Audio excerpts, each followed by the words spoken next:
Le lit de Françoise Sagan. Le lit, mot modeste et bref, composé de 3 lettres courantes, défini dans les dictionnaires comme meuble destiné au coucher, et dans les mots croisés comme des chiffres. Le lit donc est un mot honteusement dédaigné. Les rois, les empereurs, les nobles, de tout temps furent représentés à leur bureau. Les épouses à leur psyché, les parents dans leurs fauteuils, les hommes de loi devant leurs semainiers, et les servantes dans leurs armoires.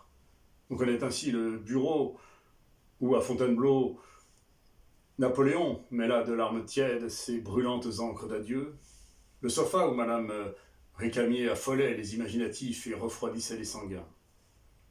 On connaît la baignoire où clapotait Marat, le piano dont Chopin berçait Madame Sand. On connaît tout des décors de nos célèbres fantômes, sauf leur lit.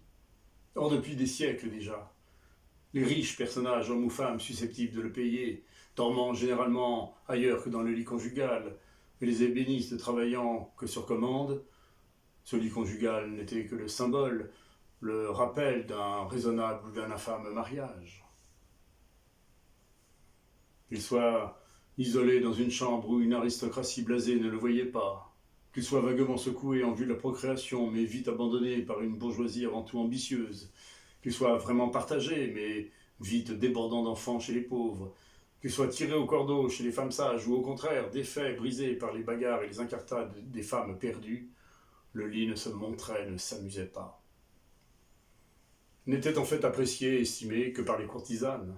De la plus ruineuse à la plus misérable, le lit, leur lit, était leur gagne-pain, leur repos, leur ami et leur champ de bataille. Elles savaient qu'au soir, en fin de journée, les intrigues, les échecs, les amours et les petits contes des bourgeoises une fois terminés, elles se retrouveraient sur le même pied, bien que couchées. Car enfin ce lit, ce mot de 3 lettres, on y naît, on y meurt, on y sème, on y accouche, et dans certains couples, on s'y traîne ou l'on s'y jette, on en tombe ou on s'en échappe, on y rit ou on y pleure, on y souffre ou on y jouit. Dédaignés, oubliés, voire insultés, combien de lits pourtant ne nous ont-ils pas accueillis? Combien d'oreillers avons-nous martyrisés ou inondés de larmes? Combien de draps avons-nous rejetés, déchirés ou ravagés? Combien de lits de toujours dans les maisons d'enfance? Et combien de lits de jamais plus dans les maisons de passe? Et ces lits d'hôpitaux, si élevés que les médecins en ont un profil d'aigle? Et ces lits de garçonnières, si bas au contraire, qu'on y a la sensation plus nerveuse que sensuelle d'y déchoir en y tombant? Et ces lits d'amour, où l'on désire quelqu'un qu'on aime, et qui vous désire, et qui vous aime? Ces lits alors, devenus minuscules et gigantesques, ces lits où l'on voit avec stupeur, par la fenêtre, que la nuit est tombée. Ces lits sur lesquels on jette en partant un œil reconnaissant, merci, un œil désolé, il faut nous séparer, un œil amer, qui va nous suivre, un œil reconnaissant. Nous reviendrons bientôt.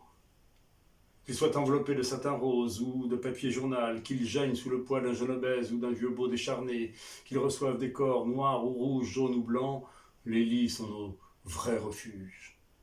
Pas un flanc humain n'a cette largeur de matelas.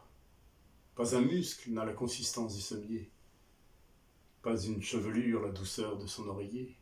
Enfin et surtout, pas un être humain n'a son silence. Les lits de Saint-Tropez, ouverts sur des hectares d'eau bleue, lits complices et dansants, lits ivres-morts, lits se plaignant avec nous. Ou bien ce lit de New York, si blanc, un dimanche, où j'entendais, venu du trottoir, les dièses lancés dans l'air bleu par un trompettiste d'occasion. Lit d'orgie à deux, lit de rendez-vous, lit de peur et lit de fou rire, lit transformé en tente parfois comme lorsqu'on était petit. Lit aussi où les sanglots vous secouent, parce que quelqu'un d'autre, sur un autre lit, gît, à jamais sans secousse. Lit, mon lit, que je quitterai un jour, porté le jour justement où je me retrouverai poussé par mes derniers jours dans le flot lent et obscur de la mort, et où, quittant mon dernier lit, je disparaîtrai, comme le font les rivières, en rejoignant les fleuves. Françoise Sagan.